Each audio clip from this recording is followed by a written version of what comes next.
Our ability to learn is one of the most important factors when determining where we are going to end up in life. If you're not focusing on learning, or you're learning too slowly, you'll get left behind. So today, I'll be teaching you a simple technique that you can use to dramatically improve the speed and depth at which you learn. And it's called the Feynman Technique. Yep, it's named after Richard Feynman. This is because it's very similar to the way that Feynman himself used to study and organize his notes in college. The technique is a step-by-step framework for you to follow while learning, and it can be applied to anything. See, the thing is, many people learn quite slowly, not because they're bad at learning, but because they don't know how. They write down some notes that they think might be important, they highlight some stuff, and then they just repeat it over and over again. But this isn't the best way to do it. It's slow and it's unfocused. This is why using some kind of system or framework is vital for an efficient learning process. And I think as we go through this video, you'll really begin to understand why. So, think of something you'd like to learn. I want you to have a topic in mind as we go through. The Feynman technique can be broken down into a simple 4-step process. And the first step is simple. You need to pick a topic that you'd like to learn and study it. It doesn't necessarily need to be an academic pursuit either. Practical skills work just fine as well. After you've chosen your topic, you're ready to get started on step 1, studying. Pretty obvious, right? There are no complicated methods here.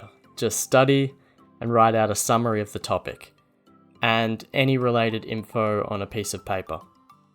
Try and break it down into its core components, or the things that you believe to be the most important pieces of information, and try to keep it simple. This is just the first step, so don't worry too much if you think you're missing something. Step 2 is to teach it to someone. So grab a friend, or your sister, or your pet iguana, and explain to them everything you've written down as best you can. Encourage them to ask questions whenever they don't understand something, and if this does happen, that's a good thing. The whole point of this step is to discover which areas you need to improve in. Now, if you're uncomfortable trying to teach someone, you can also do it to an imaginary audience, but it probably won't be as effective without somebody there to ask questions and poke holes in your explanation. If you do decide to do it this way, make sure to speak out loud, no explaining in your head. It's much easier to detect problem areas when you actually verbalize your ideas. In fact, reading aloud is a common tip for writers when they're editing their work. So, if your student doesn't understand your explanation, or they ask a question that you can't answer, write down what stumped you. Step 3 is to go back and study it again. But this time you're going to focus intensely on the problem areas that you discovered while teaching. This is where the magic really happens. As you focus on your weak points, you're gradually turning them into your strengths, and lifting your overall knowledge of the topic considerably. Step 4 is to simplify. This means to take all of the information you've learned and try to condense it as much as possible. This is important because the key to effective communication is simplicity.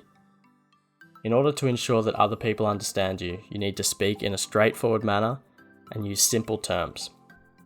To be able to discuss something in this way requires a deep understanding of the topic, but also how all of the different elements fit together.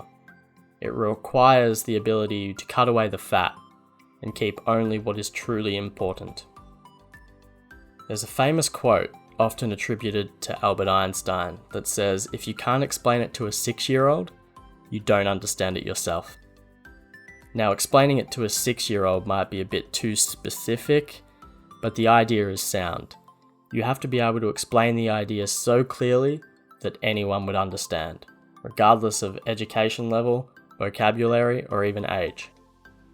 Often the approach that people take to learning is to dive through layer upon layer of complexity, without stopping to try and internalize each thing they learn.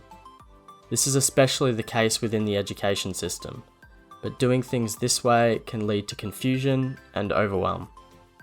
It's like trying to build a tower before the foundation is ready to support it. The Feynman Technique solves this completely by pushing you to break down each idea until it no longer seems complex. To stick with the tower metaphor, you only move up to the next floor once all of the floors below it are stable, or in the case of knowledge, clear. Okay, now that you know what the technique is and how to apply it, let's get started with a challenge.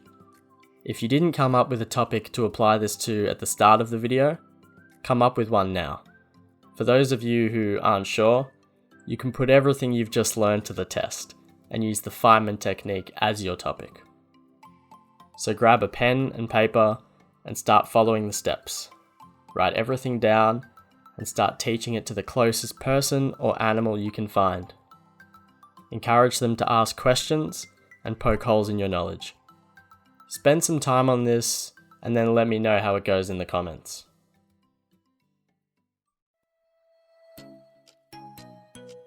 Hey guys, I'm Cam and welcome to the channel. We produce content on a bunch of different topics that are all related to improving yourself and your life. Whether you want to be fitter, more productive, more knowledgeable, or just more awesome, we'll help you make the changes to make it happen. If you think this content could help you, then give this video a like and hit the subscribe button. Let me know what kinds of topics you'd like me to cover in the comments, and have a great day.